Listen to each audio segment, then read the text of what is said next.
pinjaman secara online yang bersifat ilegal, Otoritas Jasa Keuangan pun telah melakukan pengawasan dan penindakan terkait maraknya vintage ilegal ini.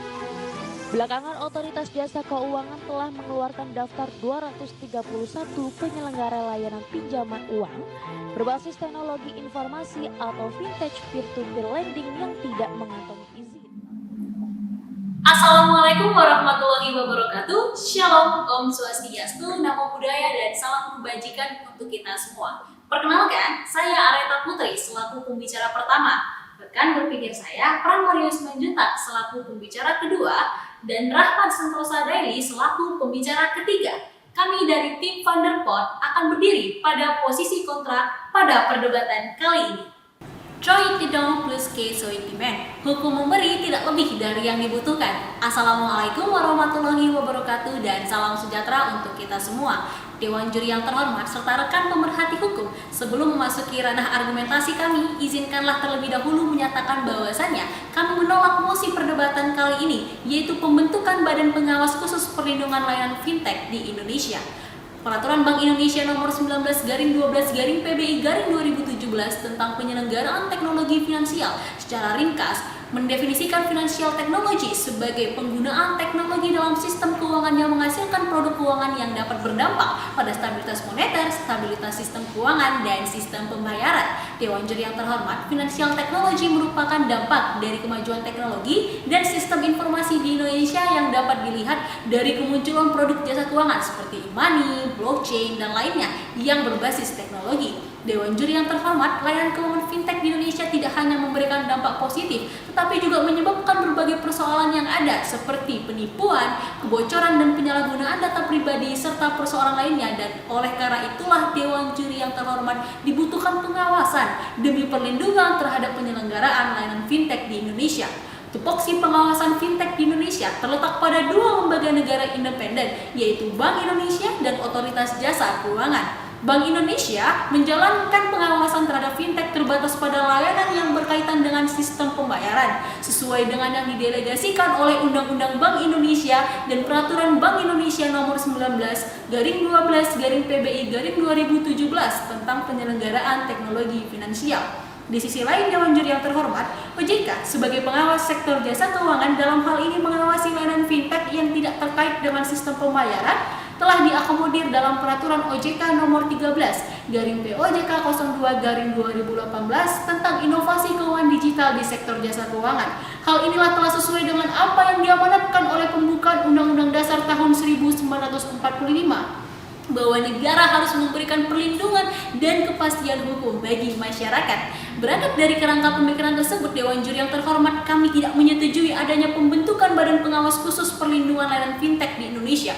Pembentukan Badan Pengawas Khusus dalam hal ini kami samakan dengan nomenklatur lembaga, dewan, komisi independen lain yang merujuk pada Zainal Arifin dalam bukunya Lembaga Negara Independen, yang sejatinya hanya akan menimbulkan berbagai permasalahan yang baru. Ada terdapat 4 poin argumentasi utama kami. Pertama, tidak adanya urgensi. Kedua, implikasi sengketa layanan lembaga negara. Ketiga, implikasi pada pembiayaan negara. Dan yang terakhir, pembentukan instrumen hukum sebagai solusi. Oleh karena itulah Dewan juri yang terhormat, adapun justifikasi atas berbagai poin argumentasi di atas akan dipaparkan secara lebih komprehensif oleh pembicara kedua kami. Terima kasih. Lex dura septa scripta. Undang-undang adalah keras, tapi harus ditegakkan atau ditulis. Assalamualaikum warahmatullahi wabarakatuh. Dewan juri yang terhormat, sebagai pembicara kedua, izinkanlah saya untuk menegaskan ketidaksetujuan kami kepada mosi, yaitu pembentukan Badan Pengawasan Khusus Perlindungan Layanan Fintech di Indonesia. Ketidaksetujuan kami pertama-tama muncul dari ketidakadaan urgensi dari mosi kita hari ini. Karena kita sudah tidak lagi berbicara soal kekosongan state auxiliary bodies atau lembaga negara atau sejenis badan pengawasan khusus untuk melakukan pengawasan fintech di Indonesia. Terdapat dua lembaga negara yang sejauh ini telah melakukan pengawasan terhadap fintech di Indonesia. Pertama adalah Bank Indonesia dan Otoritas Jasa Keuangan. Dalam pengawasan secara umum, Bank Indonesia menangani fintech yang masuk ke dalam kategori sistem pembayaran, sedangkan OJK menangani fintech diantaranya yang bergerak di bidang P2P lending atau financing, insurance, dan sebagainya. Ini membuktikan bahwa urgensi dari perlunya badan pengawasan khusus sudahlah tidak cukup kuat melihat sudah adanya lembaga atau komisi lain yang sudah terbentuk untuk mengatasi masalah ini. Profesor Sadi Isra di dalam pengantar buku Lembaga Negara Independen karya Zainal Arifin Mokhtar mengatakan bahwa lembaga atau komisi baru yang sudah ada lembaganya sebetulnya tidak perlu untuk dibentuk dan cukup memberikan tambahan kewenangan kepada lembaga atau komisi yang telah dibentuk sebelumnya, yaitu Otoritas Jasa Keuangan dan Bank Indonesia. Ketiadaan urgensi lembaga pengawasan khusus tersebut menunjukkan kepada kita bahwa pembentukan Badan Pengawasan Khusus Perlindungan Layanan Fintech di Indonesia merupakan sesuatu yang tidak perlu. Argumentasi saya yang kedua selanjutnya adalah implikasi substantif yuridis, yaitu implikasi sengketa kewenangan lembaga negara. Di dalam Otoritas Jasa Keuangan sendiri, dalam pasal 5 Undang-Undang Nomor 21 Tahun 2011 mengenai Otoritas Jasa Keuangan dikatakan bahwa OJK berfungsi sebagai penyelenggara sistem pengaturan dan pengawasan yang terintegrasi terhadap keseluruhan kegiatan di dalam sektor jasa keuangan. Hal ini Dewan Juri Terhormat menjadi dasar bagi kita jika Badan Pengawasan Khusus dibentuk untuk mengawasi fintech, maka akan menimbulkan pembenturan wewenang dengan Otoritas Jasa Keuangan. Jika nantinya pembenturan kewenangan tersebut tetap dibiarkan, maka akan menghasilkan implikasi yuridis terjadinya sengketa-sengketa kewenangan lembaga negara antara OJK dan Badan Pengawasan Khusus tersebut. Kecenderungan semakin meningkatnya perkara sengketa kewenangan lembaga negara di Mahkamah Konstitusi menjadi kontemplasi bagi kita untuk mencegah permasalahan hubungan lembaga seperti ini. Kecenderungan tersebut dapat dilihat dari rekapitulasi sengketa kewenangan lembaga negara di Mahkamah Konstitusi yang meningkat tajam hingga 31 kasus setidaknya sampai 2012, 1 tahun setelah OJK didirikan. Oleh karena itu, potensi sengketa kewenangan antar lembaga negara menjadi justifikasi untuk tidak menyetujui pembentukan Badan Pengawasan Khusus Perlindungan Layanan Fintech di Indonesia. Tentu, potensi sengketa kewenangan lembaga negara juga bisa terjadi antara OJK dan BI, dan untuk hal tersebut akan dijelaskan lebih lanjut oleh pembicara ketiga kami. Dewan Juri yang terhormat, selanjutnya adalah argumentasi ketiga, implikasi administratif yuridis, yaitu implikasi pada pembiayaan negara. Kehadiran Badan Pengawasan Khusus sebagai lembaga negara non-struktural tentu akan menambah beban keuangan negara. Jika kita melihat laporan yang dirilis Kompas pada tahun 2011 saja telah menunjukkan bahwa lembaga negara non-struktural telah menghabiskan anggaran sekitar 38 triliun rupiah. Tentu, kita tidak serta-merta mengatakan bahwa Badan Pengawasan Khusus hanya menambah beban keuangan negara saja, karena kami pun menyadari bahwa persoalan tugas negara memang membutuhkan anggaran. Namun, kehadiran Badan Pengawasan Khusus sebenarnya di mana di sisi lain terdapat lembaga negara lain yang sudah memiliki fungsi dan wewenang yang sama. Maka, anggaran negara yang akan diberikan kepada Badan Pengawasan Khusus nantinya hanya akan menjadi pemborosan anggaran negara belaka. Baharudin Aritonang dalam naskah komprehensif perubahan Undang-Undang Dasar Negara Republik Indonesia, buku kelima pemilihan umum halaman 54 telah memberikan peringatan kepada kita bahwa pembentukan lembaga-lembaga lain yang kelak pada saatnya akan tumpang tindih secara wewenang akan menjadi beban yang besar dan ditanggung oleh negara. Sesuai dengan azas welfare state di mana negara dalam hal ini pemerintahan pusat bertugas menjaga keamanan, artinya yang seluas-luasnya dengan mengutamakan kesejahteraan rakyat termasuk dalam perlindungan fintech di Indonesia. Oleh karena itu Dewan Juri Terhormat, kehadiran Badan Pengawas merupakan hal yang penting dan atas dasar itulah kita harusnya memaksimalkan pada Otoritas Jasa Keuangan alih-alih menyerahkannya kepada Badan Pengawasan Khusus. Mekanisme dan instrumen hukum pengamanan dan layanan fintech akan dijelaskan lebih secara konferensif oleh pembicara kami ketiga. Dewan Juri yang terhormat, saya Pramana Simanjuntak, terima kasih. Gubernur Kies Preboy menjalankan pemerintahan berarti melihat ke depan dan menjalankan apa yang harus dilakukan. Assalamualaikum warahmatullahi wabarakatuh. Dewan Juri yang terhormat, rekan berpikir kami dari kubu pro yang kami banggakan. Sebelum memasuki bangunan argumentasi kami, izinkanlah kami menyatakan bahwa kami tidak setuju dengan mosi perdebatan kali ini, yaitu pembentukan Badan Pengawasan Khusus Perlindungan Layanan Fintech di Indonesia. Dewan Juri yang kami hormati, untuk mengatasi permasalahan, maka terlebih dahulu dicari akar permasalahannya. Permasalahan pengawasan layanan fintech di Indonesia saat ini bukan karena permasalahan ketiadaan lembaga pengawasan, maka izinkan kami untuk menginventarisasi permasalahan dalam pengawasan layanan fintech saat ini untuk kemudian dilanjutkan dengan pemaparan solusi-solusi. Yang pertama ialah pengawasan yang masih bersifat subsektoral. Saat ini pengawasan fintech yang terkait sistem pembayaran berada dalam pengawasan BI, sedangkan fintech yang tidak terkait sistem pembayaran berada dalam pengawasan OJK. Sementara terdapat berbagai produk fintech yang saling beririsan satu sama lain, sehingga menimbulkan ketidakpastian kewenangan.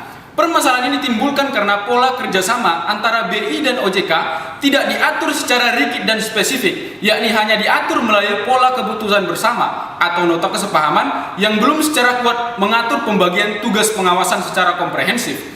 Model peraturan kerjasama ini akan sangat bergantung pada itikat membangun hubungan kedua lembaga yang sangat dipengaruhi oleh komisioner atau pejabatnya, sehingga ide pembentukan badan baru bukan menjadi solusi, melainkan yang dibutuhkan adalah perampingan prosedur pengawasan agar dilaksanakan di satu lembaga untuk efisiensi kewenangan. Oleh karenanya, dibutuhkan suatu terobosan mengenai pengawasan layanan fintech yang terintegrasi dan satu pintu, sehingga akan lebih efektif jika dilakukan oleh satu lembaga koordinator yang berwenang untuk itu, yakni OJK, yang merupakan lembaga yang berwenang untuk melakukan pengawasan terhadap jasa keuangan yang ada di Indonesia sebagaimana diamanatkan pasal 1 ayat 1 Undang-Undang Nomor 21 Tahun 2011 tentang OJK.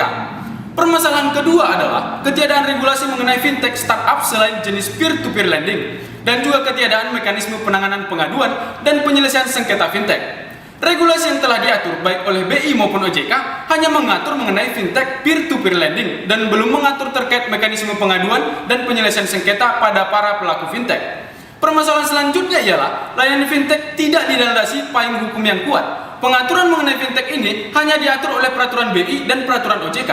Ini dikarenakan pengaturan mengenai fintech cenderung bersifat spontan dan interim, yakni diinisiasi untuk mengisi kekosongan regulasi. Hal ini terlihat dengan dikeluarkannya peraturan OJK dan PBI sejak tahun 2013 hingga 2018. Peraturan-peraturan tersebut merupakan peraturan khusus yang mengatur internal keuangan lembaga saja dan hanya memuat sanksi administratif sehingga tidak memiliki daya ikat dan daya laku yang kuat.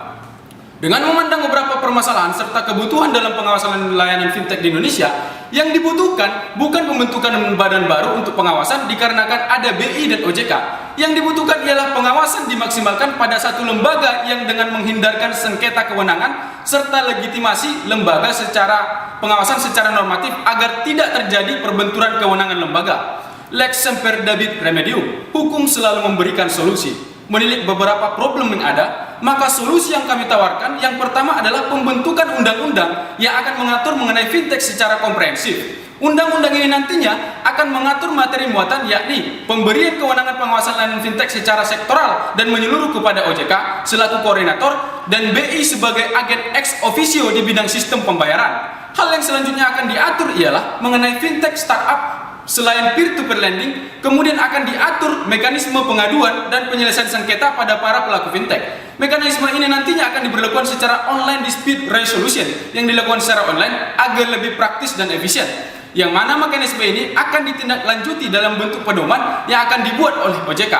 Hal yang kemudian diatur ialah perumusan sanksi pidana terhadap pelanggaran-pelanggaran dalam layanan fintech dengan tetap merujuk dan mengharmonisasikan undang-undang lainnya seperti Undang-Undang ITE, Undang-Undang Perlindungan Konsumen, dan undang-undang lain yang berkaitan. Hal ini untuk kemudahan rujukan normatif sanksi-sanksi terhadap pelanggaran dalam layanan fintech yang berada dalam satu payung hukum.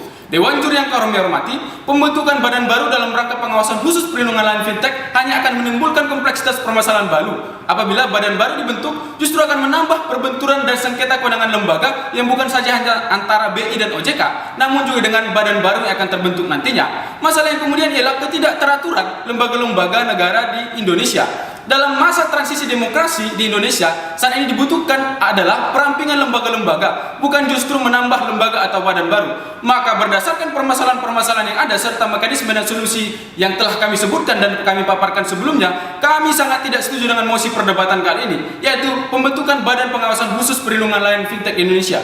Demikian, Assalamualaikum warahmatullahi wabarakatuh. Dewan Juri yang terhormat serta para pemerhati hukum yang berbahagia, telah sampailah kita pada penghujung perdebatan kali ini, yang mana saya sebagai pembicara kesimpulan akan merangkum argumentasi-argumentasi yang telah dipaparkan oleh para pembicara sebelumnya secara lebih komprehensif. Adapun poin penolakan kami berlandaskan pada poin yang pertama, ketiadaan urgensi untuk membentuk sebuah badan pengawas khusus perlindungan layanan fintech di Indonesia, karena sejatinya telah ada dua lembaga negara independen, yakni BI dan OJK, yang memiliki wewenang pengawasan sesuai dengan apa yang telah diamanatkan oleh undang-undang. Poin yang kedua, kekhawatiran akan munculnya sengketa kewenangan antara Badan Pengawas Khusus dengan OJK yang memiliki otoritas penyelenggaraan pengaturan dan pengawasan terhadap sektor jasa keuangan. Poin yang ketiga, penambahan beban pembiayaan negara karena keberadaan Badan Pengawas Khusus yang baru. Padahal telah ada 2 lembaga negara yang menjalankan tupoksi pengawasan layanan fintech dan seharusnya dapat dilakukan optimalisasi dan perluasan wewenang yang telah dimiliki tersebut. Terakhir, adapun mekanisme solusi yang kami tawarkan bermuara pada sebuah solusi untuk membentuk sebuah instrumen hukum yang terintegrasi dan secara substantif mengatur persoalan wewenang pengawasan, mekanisme penyelesaian sengketa fintech, dan kebutuhan-kebutuhan yang perlu untuk diakomodasikan guna melakukan pengawasan terhadap layanan fintech demi mewujudkan perlindungan dan kepastian hukum bagi masyarakat, khususnya para pengguna jasa layanan fintech. Oleh karena itu, Dewan Juri yang terhormat, hingga pada titik akhir perdebatan ini, kami dengan bangga tetap berdiri teguh untuk menolak pembentukan Badan Pengawas Khusus Perlindungan Layanan Fintech di Indonesia karena mosi tidak layak untuk dipertahankan. Terima kasih.